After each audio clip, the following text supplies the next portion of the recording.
मैं रेनू। आज हम करेंगे कक्षा 12 की कविता आत्म परिचय का भाग 3। इसकी पंक्तियां देखते हैं। सबसे पहले, मैं और जग और कहाँ का नाता। मैं बना बना कितने जग रोज मिटाता। जग जिस पृथ्वी पर जोड़ा करता वैभव, मैं प्रतिपक्ष से उस पृथ्वी को ठुकराता। और शब्द का 3 बार प्रयोग कवि ने किया और यहाँ तीनों बार उसका अर्थ अलग होना यमक अलंकार। सबसे पहले कवि ने कहा मैं अलग हूँ, मैं विशेष हूँ, मैं आम लोगों से अलग हूँ। जग और जग की अपनी विशेषताएं हैं। और जो बीच में एक और शब्द का प्रयोग किया, ये किया है उन्होंने योजक के रूप में। अर्थात कवि स्पष्ट करना चाहते हैं इन पंक्तियों के द्वारा कि मेरा संसार से किसी प्रकार का कोई भी संबंध नहीं है। और वो संबंध क्यों नहीं है? क्योंकि मैं अलग हूँ और ये संसार बिल्कुल अलग है। हम दोनों के बीच में कहाँ का नाता, यहाँ प्रश्न अलंकार है। किसी प्रकार का कोई भी नाता, कोई संबंध नहीं है, क्योंकि मैं कवि प्रेम से परिपूर्ण है और ये संसार प्रेम के बिना अधूरा है। मैं बना बना कितने जग रोज मिटाता। और इस कमियों के कारण ही, संसार की इन कमियों के कारण ही, प्रेम की अपूर्णता के कारण ही मैं अपने सपनों के संसार में प्रतिदिन इस प्रकार की दुनिया का निर्माण रोज करता हूँ और उसे मिटा भी देता हूँ। बना बना एक ही शब्द का 2 बार प्रयोग पुनरुक्ति प्रकाश अलंकार है।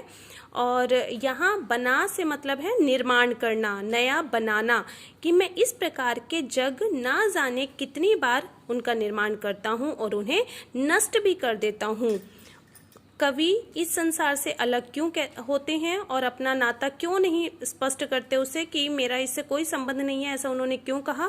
क्योंकि ये संसार जिस पृथ्वी पर जोड़ा करता वैभव, कि ये संसार, इस संसार के लोग इस पृथ्वी पर आकर, इस धरती पर आकर जोड़ा करता वैभव, जोड़ा जुटाना, एकत्रित करना वैभव, धन, ऐश्वर्य, सुख संपत्ति, ऐशोआराम, कि इस संसार के लोग पृथ्वी पर हमेशा ही भौतिक सुखों के पीछे भागते हैं।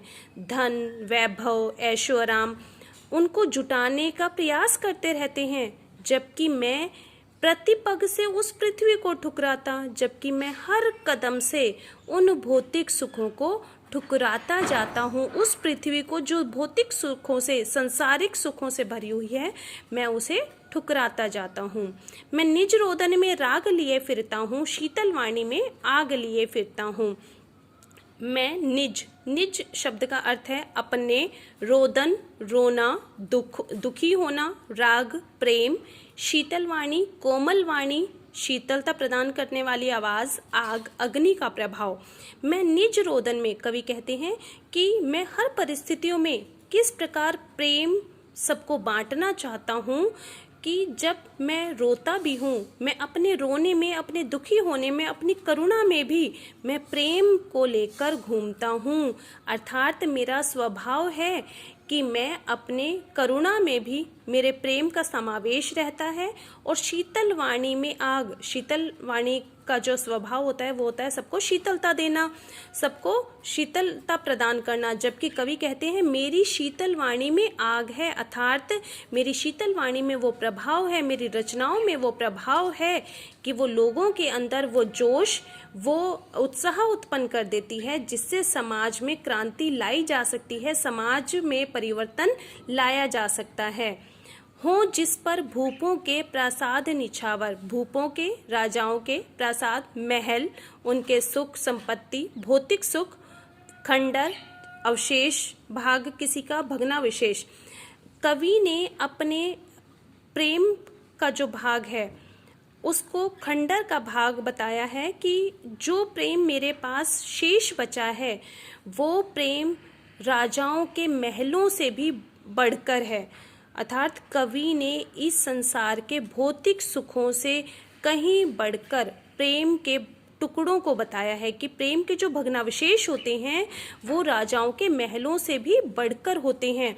और मैं उस प्रेम के अवशेष पर, मैं उस प्रेम के खंडर पर, मैं जो प्रेम का जो मेरा खंडर बचा हुआ है, क्योंकि प्रेम का खंडर क्यों रह गया? क्योंकि जो कवि की प्रेमिका है वो उनसे अलग है, और जिस कारण उनका प्रेम समाप्त हो चुका है, और वो उस खंडर का भाग लेकर आज भी अपने साथ उस प्रेम के अवशेष लेकर घूमते हैं, और वो अवशेष उनके लिए राजाओं के महलों से भी बढ़कर हैं, अर्थात संसार के सारे भौतिक सुखों से बढ़कर उन्होंने प्रेम के अवशेषों को बताया है कि जो प्रेम के भग्न अवशेष हैं वही कवि की अपनी संपत्ति है, और जो राजाओं के महलों से भी ज़्यादा कीमती है, और उस प्रेम के लिए कवि अपने सभी भौतिक सुखों को त्याग सकता है।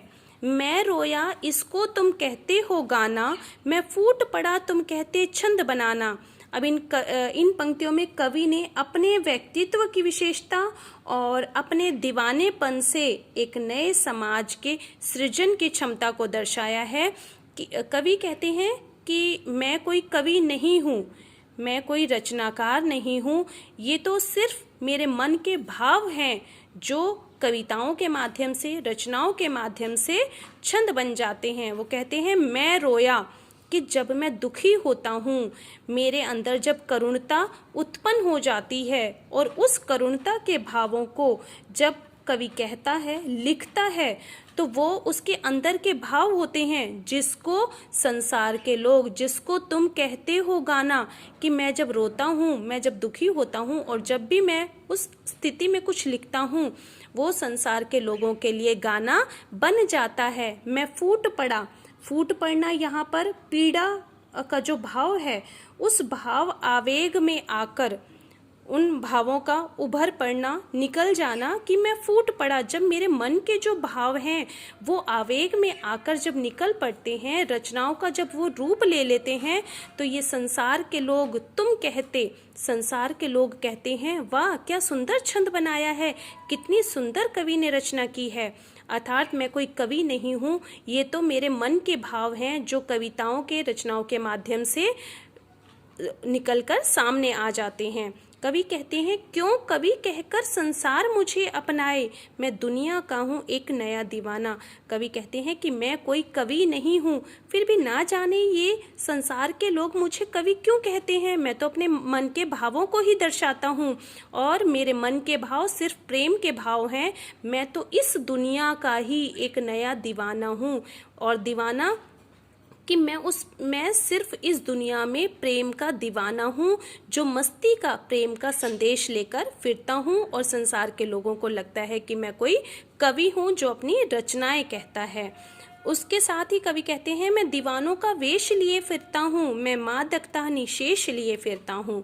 दीवानों का वेश, वेश मतलब उनके जैसा होना, मादकता प्रेम का नशा, निशेष संपन्न होना, पूरा भरा होना, जिसको सुनकर जग झूम झुके लहराए, मस्ती का संदेश लिए फिरता हूँ।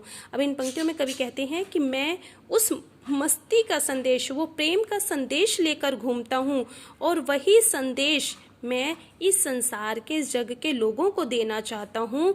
जो मेरा वेश है वो भी दीवानों जैसा है, मैं मस्ती में घूमता हूँ, और उस क्योंकि मैंने स्नेह सुरा का पान किया है, मैंने प्रेम के नशे में मैं रहता हूँ, मैं मादकता, मैं उसी नशे में, प्रेम के नशे से संपन्न हुआ हूँ। मेरे अंदर सिर्फ और सिर्फ प्रेम का नशा भरा रहता है, और मैं ये चाहता हूँ कि जो मेरे प्रेम का संदेश है कि संसार के लोग एक दूसरे से प्रेम करें, उस प्रेम को बांटें।